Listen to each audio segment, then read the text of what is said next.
Hi friends, എല്ലാവർക്കും നമസ്കാരം. കൃഷ്ണാർജുൻ YouTube ചാനലിലേക്ക് എല്ലാവരെയും സ്വാഗതം ചെയ്യുന്നു. മാഘമഹോത്സവം 2026 നടക്കുകയാണ്. കഴിഞ്ഞ ദിവസങ്ങളിലും വീഡിയോസ് നമ്മൾ അപ്ലോഡ് ചെയ്തിരുന്നു. ഇന്നും ഇവിടെ വന്നിരിക്കുകയാണ്. ഇന്ന് 2-ാം തീയതിയാണ്.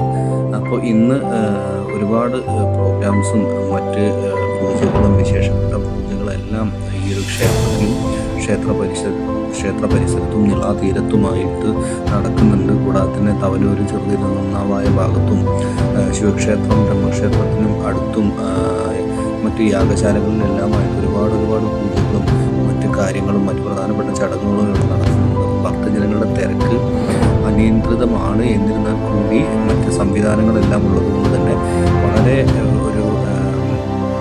വളരെ തയ്യാറെടുപ്പോട് കൂടിയും കൂടാതെ തന്നെ വളരെ സേഫ്റ്റി ആയിട്ടുള്ള രീതിയിലും ഭക്തജനങ്ങളെ ഇവിടെ വന്ന് കാര്യങ്ങൾ കണ്ട് പൂജകളിൽ പങ്കെടുത്ത് തിരിച്ചു പോകാനായിട്ടുള്ള ഒരു സൗകര്യം ഉണ്ട്.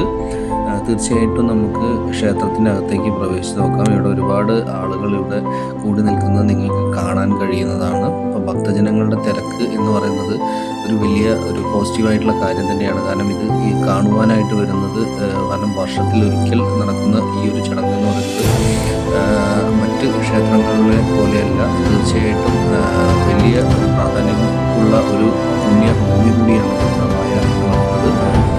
ശ്രീ ബ്രഹ്മദേവൻ തപസ്സിരുന്നിട്ടുള്ള ഈ ഒരു തിരുനവായിൽ തന്നെയാണ്, ഈ നവമുകുന്ദൻ്റെ ഈ ഒരു മണ്ണിൽ തന്നെയാണ് ചെറുതിരുനാവായ ശിവഭഗവാൻ കുടിയിരിക്കുന്ന ഈ ഒരു മണ്ണിൽ തന്നെയാണ് ഈ ഒരു ഉത്സവം നമ്മൾ ആഘോഷിക്കേണ്ടത്.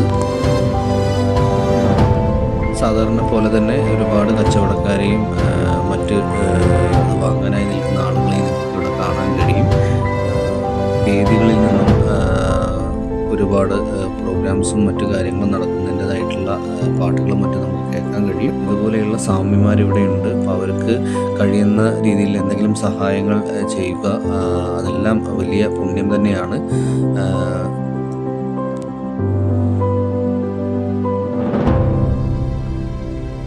എല്ലാവരും ഈ അമ്പലത്തിന് അടുത്തുള്ള എല്ലാ വീട്ടുകാരും അതിനോട് വളരെ കൃത്യമായി സഹകരിക്കുന്നുണ്ട്.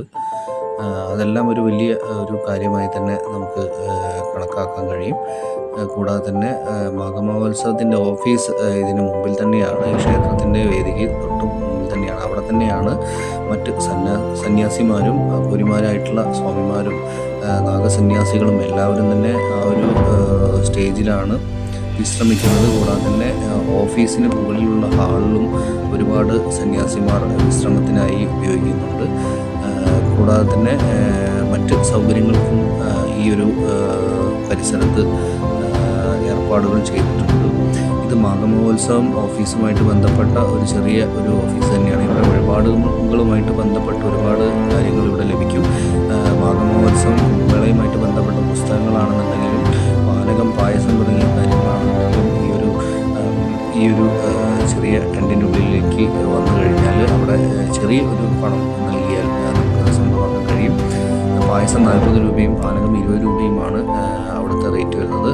ഇപ്പോൾ കണ്ടത് മാഘമഹോത്സവത്തിൻ്റെ ഓഫീസാണ്. ഈ ഒരു വലതുവശത്ത് കാണുന്നതാണ് നമ്മൾ മുന്നേ പറഞ്ഞിട്ടുള്ള ആ ഒരു സ്റ്റേജ്. അവിടെ ശ്രീ വിഘ്നേശ്വര ഭഗവാന്റെ ഒരു വിഗ്രഹം വെച്ചിട്ടുണ്ട്. കൂടാതെ തന്നെ അതിന് പുറകിലായിട്ടാണ് നമ്മുടെ സ്വാമിമാരും സന്യാസിമാരും മറ്റും വിശ്രമിക്കുന്നത്. കൂടാതെ തന്നെ ദേവസ്വത്തിൻ്റെ വകയായിട്ടുള്ള പുറകിലുള്ള ടൂൾ സ്റ്റോൺ പോലെയുള്ള ഒരു ഓഫീസുണ്ട്, ഒരു ഗസ്റ്റ് ഹൗസ് ഉണ്ട്. അതിന് മുകളിലുള്ള ഹാളും വിശ്രമത്തിനായിട്ട് ഉപയോഗിക്കുന്നുണ്ട്. ഇപ്പോൾ നമുക്ക് ക്ഷേത്രത്തിനകത്തേക്ക് പ്രവേശിക്കാനായിട്ട് ശ്രമിക്കാം.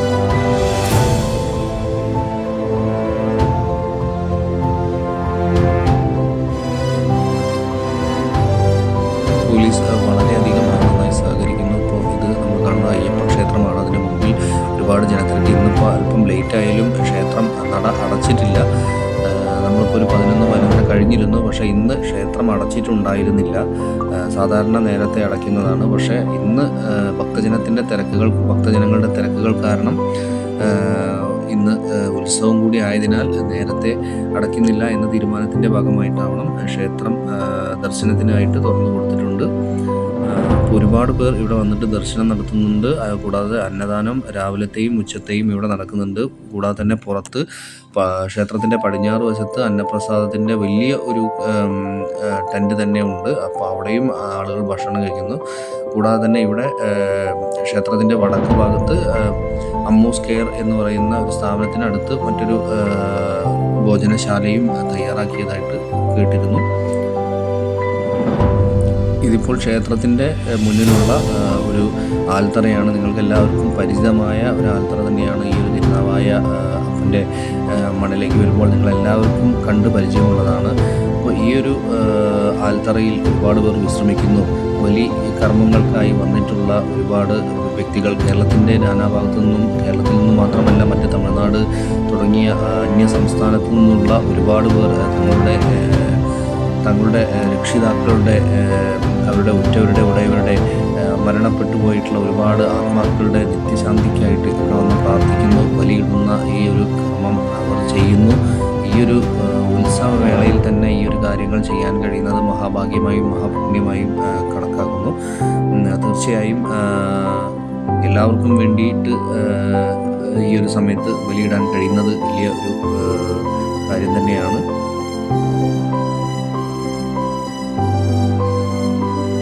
ഈ ഒരു ആരതി പൂജയും കൂടി നടക്കുന്ന ഒരു കാരണത്താലുള്ള വലിയ ഒരു പ്രാധാന്യം തന്നെ വഹിക്കുന്നുണ്ട്. ആരതി പൂജ എന്ന് പറയുന്നത് ഗംഗാ പൂജ പോലെ തന്നെ വളരെ പ്രാധാന്യമേറിയ ചടങ്ങാണ്. ഈ ഒരു മാഘമഹോത്സവത്തിൽ ഇത്രയും നാൾ നടക്കുന്നത് 2026 മാഘമഹോത്സവം എന്ന് പറയുന്നത് നിള ആരതി തന്നെയാണ് ഏറ്റവും പ്രധാനപ്പെട്ട ഒരു ചടങ്ങായിട്ട് ഇവിടെ കണക്കാക്കുന്നത്. അപ്പോൾ അത്രയും പുണ്യഭൂമിയായിട്ടുള്ളതും പുണ്യനദിയായിട്ടുള്ളതുമായിട്ടുള്ള ഈ നിളയെ ഏറ്റവും പരിശുദ്ധമാക്കി കാത്തു സൂക്ഷിക്കാനാണ് ഈ ആരതി എന്ന് പറഞ്ഞിട്ടുള്ള പൂജ ഇവിടെ നടക്കുന്നത്. ഈ സമയത്ത് ഉള്ള ബലികർമ്മങ്ങളിൽ നിന്നും അതിനുശേഷമുള്ള സ്നാനങ്ങളിൽ നിന്നും വലിയ പുണ്യമാണ് നമ്മളെ തേടിയെത്തുന്നത്. തീർച്ചയായിട്ടും നമുക്ക് മറ്റ് കാഴ്ചകളിലേക്ക് പോകാം. കേരളത്തിൽ തന്നെ ഏറ്റവും പ്രാധാന്യമേറിയ ബലികർമ്മങ്ങൾ നടത്തുന്ന ക്ഷേത്രങ്ങളിൽ വളരെ വിശേഷപ്പെട്ട ഒരു ക്ഷേത്രമാണ് ശ്രീ തിരുനാവായ നാവാമുകുന്ദ ക്ഷേത്രം. ഇവിടെ കൃത്യമായി കാര്യങ്ങൾ പറഞ്ഞു കൊടുക്കുവാൻ ഓരോരോ ആചാര്യന്മാരുണ്ട്. അവരുടെ കൂടെ പരികർമ്മികളായിട്ടുള്ള ആളുകളുണ്ട്. നിങ്ങൾ കൗണ്ടിൽ നിന്നും ബില്ലടച്ച് ഈ ഒരു കാര്യങ്ങൾ പറഞ്ഞ് അതേ ദിവസം വരികയാണെങ്കിൽ തീർച്ചയായിട്ടും എല്ലാവർക്കും ഇത്തരത്തിലുള്ള കാര്യങ്ങൾ ചെയ്ത് ഇത് ശാന്തി നൽകി അവരവരുടെ ഗൃഹങ്ങളിലേക്ക് തിരിച്ചു പോകാവുന്നതാണ്.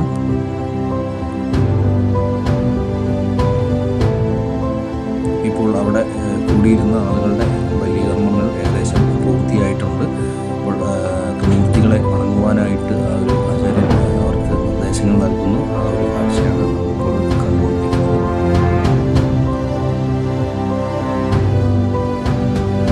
ഈ ഒരു വീഡിയോ എടുക്കുവാൻ സാധിച്ചത് എൻ്റെ ഒരു മഹാഭാഗ്യമായിട്ട് തന്നെ കണക്കാക്കുന്നു.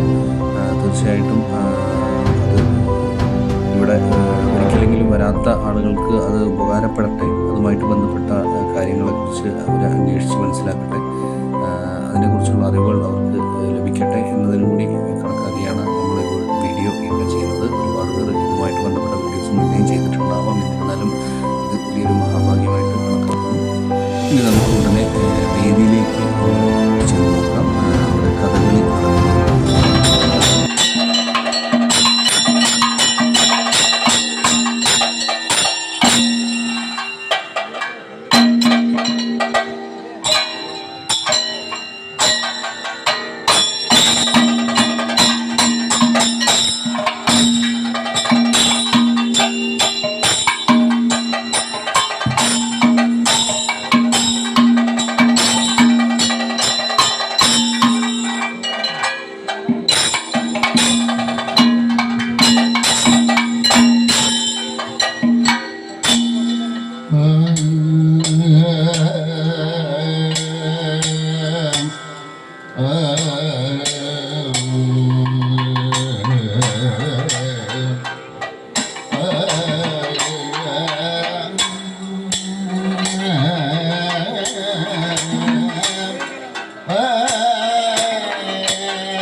ഗമിതോപി സാത്വികവര ശ്രീ വിഷ്ണു ഭക്ത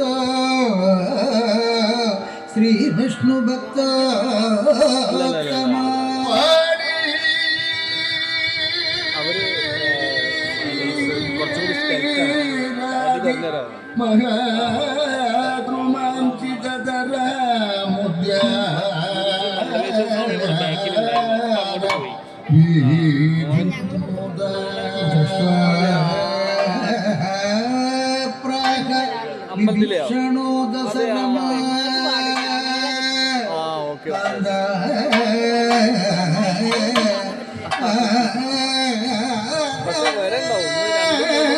പ്രസന്ന